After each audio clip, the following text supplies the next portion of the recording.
Welcome to the Mucked Up My Self-Care podcast. I'm Jill from New York. And I'm Linda from Tasmania.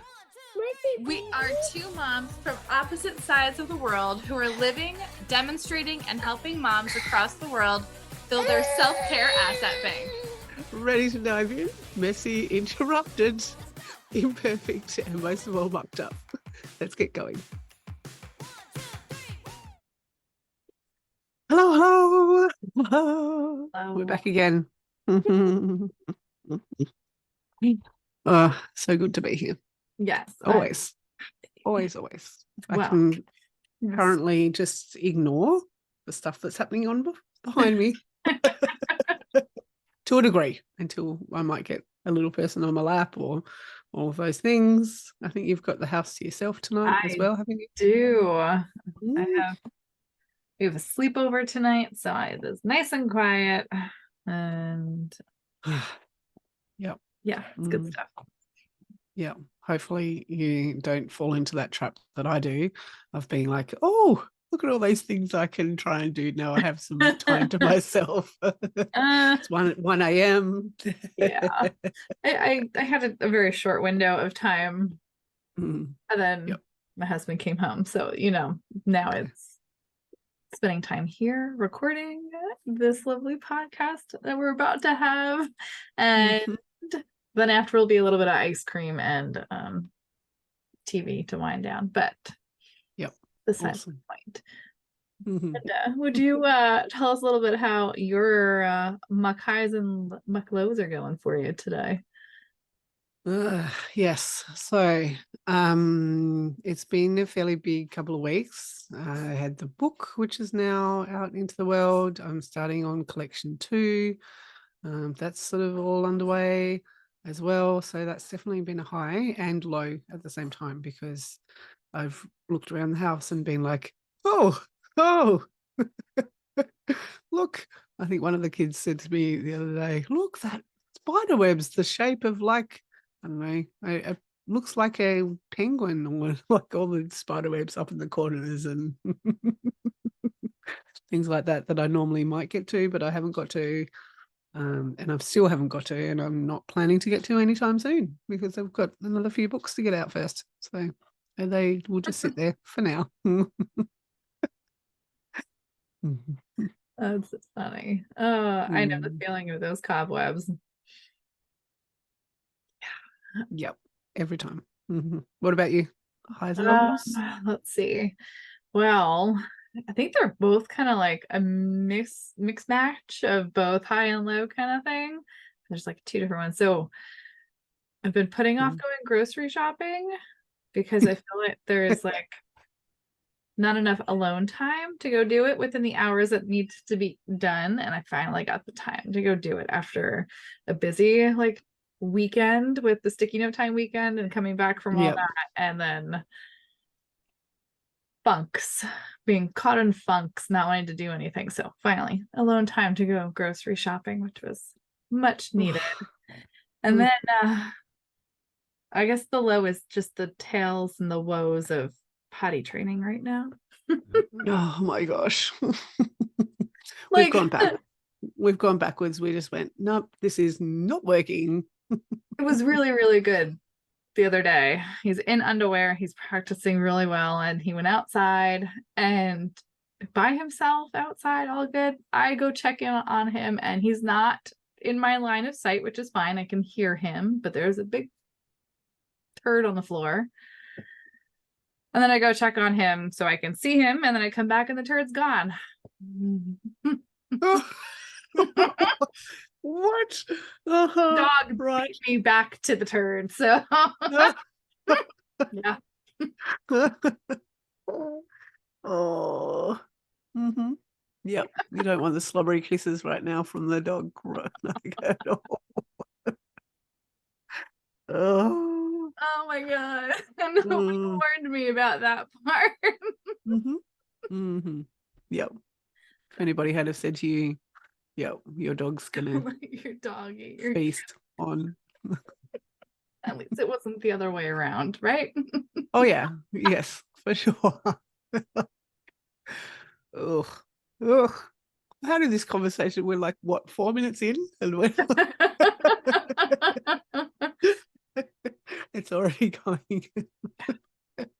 Well, Downhill let's just fast. say, yeah, you might not be cleaning the cobwebs in the corners of the house anytime in this week, but now I have to mop my deck.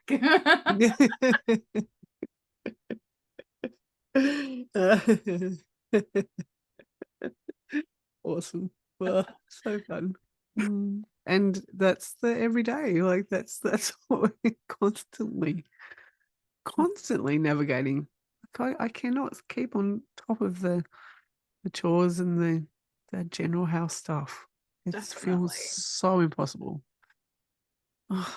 It was actually gifted by my babysitter. She for Declan during a date night this week. She was in a mood and wanted to clean up for us and did our dishes and even picked up Declan's toy room. Wow. I was like, oh my gosh, thank you so much. That is a huge help this week. I was astonished. I love her so much. It's so like such a nice gift when she does that because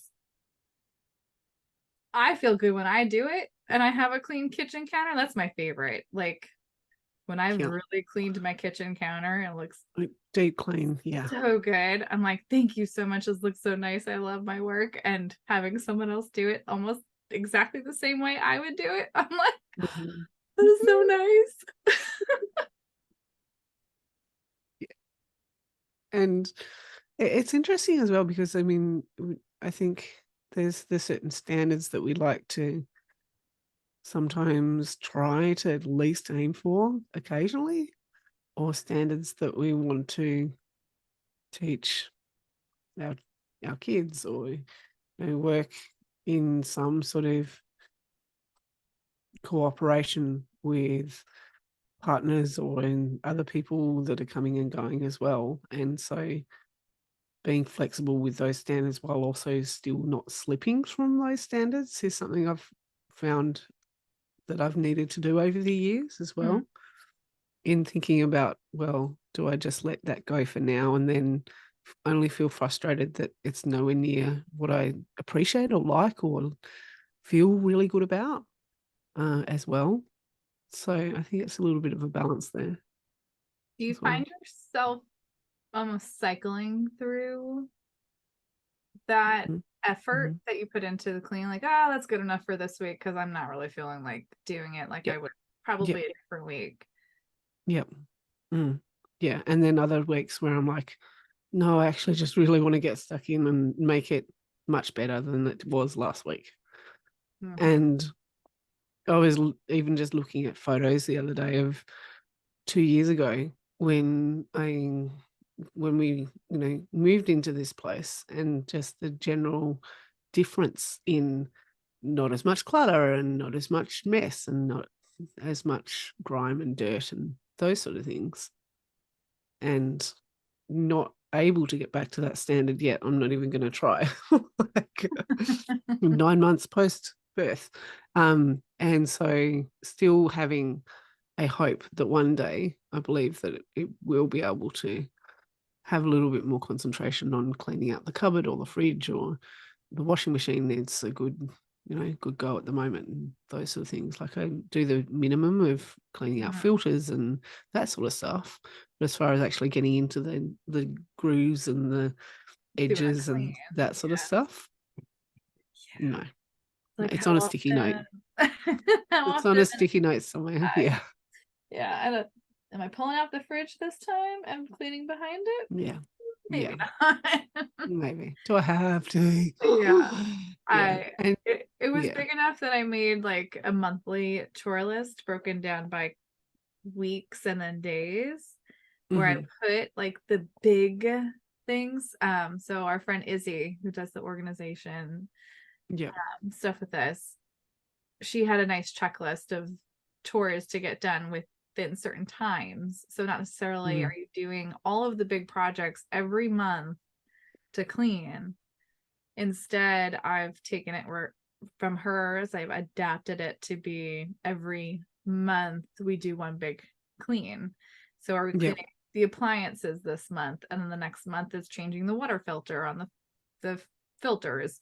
The next month after that, it's cleaning the windows, and like spreading it out so it doesn't feel like I have to do it every single week. And it's the things that I'm okay with having a certain standard of that cleanliness and my bandwidth to do the chores, especially if I'm doing it on my schedule and I'm the one doing it.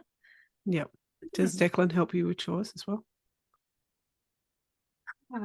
Yes and no. He pretends to help, I think, but he does participate. Okay. So if I get a broom out, he'll go try and get a broom out. If I say I'm going to go do laundry, he wants to come help throw the clothes into wherever it's got to go. Yeah. See, I've probably got the older two, which are showing Quinn. So Quinn really loves to unpack the cutlery drawer, right? So he really loves to put all the knives and the forks in the drawer and unpack the dishwasher and that sort of stuff. So the older ones have got at least 2 jobs a day that they need to do, and they have to do all of those before they get computer time. Ideally, it doesn't always work like that. It's a big friction point at times when they're tired or grumpy or just don't want to unpack that dishwasher. Alex does not like unpacking the dishwasher at all, even though it's actually one of the quickest jobs, or because they also have to do things like chop wood.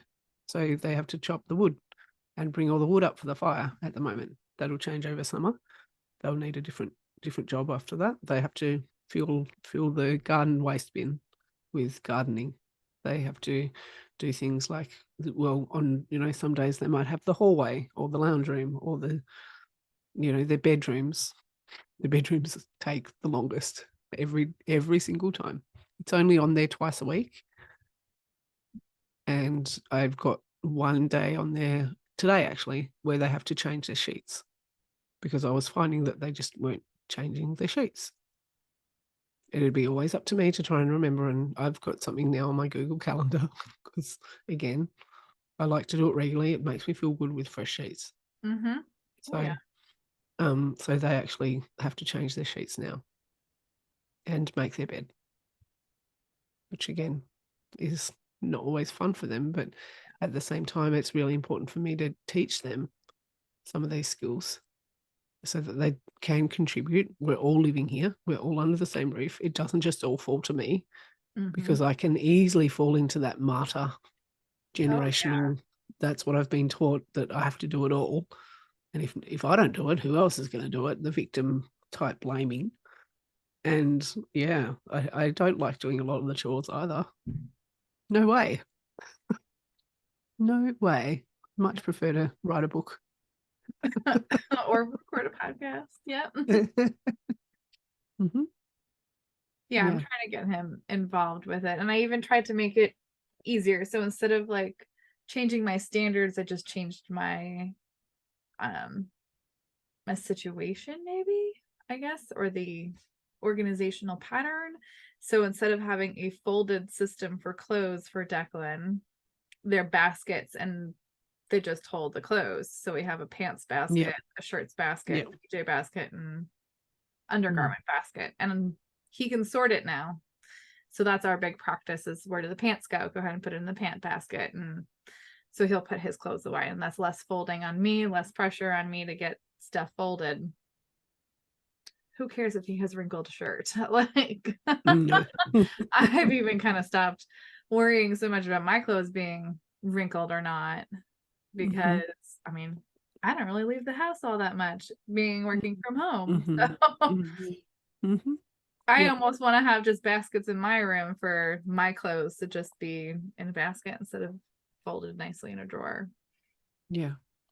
I do not pair socks at all. I don't look forward to that one. I did see somebody post online though once, but don't buy anything but one type of sock for everybody, and everybody can just not worry about their socks then. That's not a bad idea. Like you never have to match a sock, and it doesn't matter whose it is because it's all the same. Well, I know for a fact that 3 of my 4 children, and the other one isn't actually even wearing socks, 3 of my 4 children have odd socks on today, and so do I. So, but sometimes yep. that works for people too. Oh, like, I know, yeah, one of them has a colourful stripy one on, and a green one on the other foot. It's really quite like, nobody really notices. It doesn't bother me at all. So, yeah, I've just, because socks for me, they get caught in behind the washing machine, and then if I'm not pulling out the washing machine, they get stuck in the basket. They get separated from going from the bedroom to the laundry. A sock gets dropped or left behind in the bedroom. All of a sudden, the socks are not together in the wash. I don't have the time. I don't have the energy. I'm done with socks. Yep. Mm-hmm. Speaking of laundry, how long does your laundry sit for before it goes away? It's all over the couch right now. Okay. There is literally hardly anywhere to sit. I found it all under the couch the other day with the whole rabbit in a burrow thing. It's sometimes it works really well. Other times it's like sits there for sometimes a week. Yeah. At least outside the kids' door. So they have to put their own clothes away. And I know that it sits outside their door for at least a week. So we've transitioned from me separating it into here's Josh, here's Alex, and here's your clothes, to now being like, here's a basket of both of your clothes in one, and you need to separate it out. So it's gone from that to that. So that now sits outside their bedroom door, and they have to, sort it and put it away. So that will often sit there, for quite some time, until someone can't find a sock. Like, look in the basket. Yeah, Bobby's usually my motivator to go get my stuff folded. Usually he's like spends a day doing his own laundry because I don't touch his laundry. That stuff's nasty. No, gross. Thank you.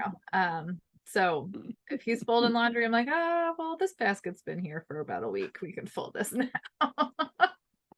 If I have to. Oh my gosh. Oh, this is how we're going to spend time together tonight. Perfect. Let's sit here and talk over laundry. Okay. Yep, indeed. Do you think your chores feel different now that you have kids and that sort of thing? I feel like they just feel bigger. Doing things more frequently in a way. Yep. Need to almost wash every day at this end. Otherwise you end up put on almost every day. Laundry once a week instead of like once a month. Like I can pull off. Yeah. And I definitely know for me it's better for my own self-care to be on top of it. If the dishwasher doesn't get put on yesterday or a few days ago, it didn't get put on. And then all of a sudden the bench is covered in anything and everything. And for me, I know that it is better when I keep on top of it. And it's not anything cumbersome, really huge. It's just a matter of a tiny bit of organization, which then saves a whole heap of anxiety and clutter and mess, and helps the house run smoother as well if people have got a bowl to eat breakfast out of. I mean, now they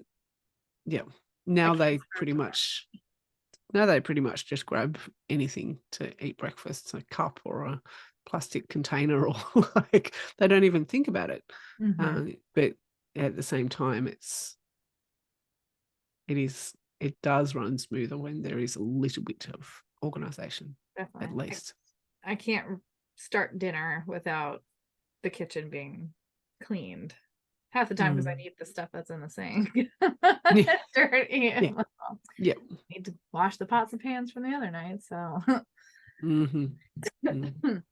we haven't figured out that magic sauce of yet cleaning those right after dinner. Yep. Yeah.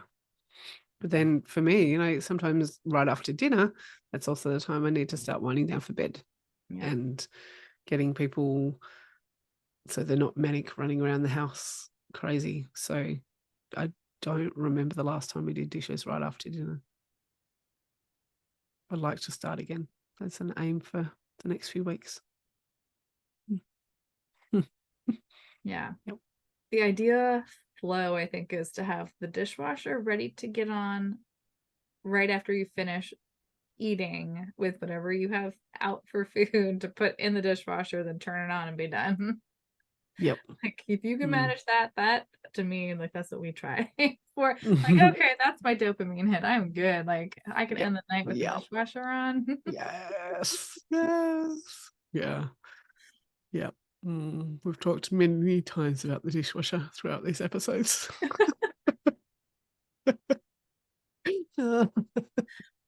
I guess that's nice. Sure. And on that note, it's probably, time to go and get yourself to bed and put that dishwasher on. Oh, I can hear mine being emptied right now. Oh, perfect. Oh, so until next week. We hope you can unstuck your muck.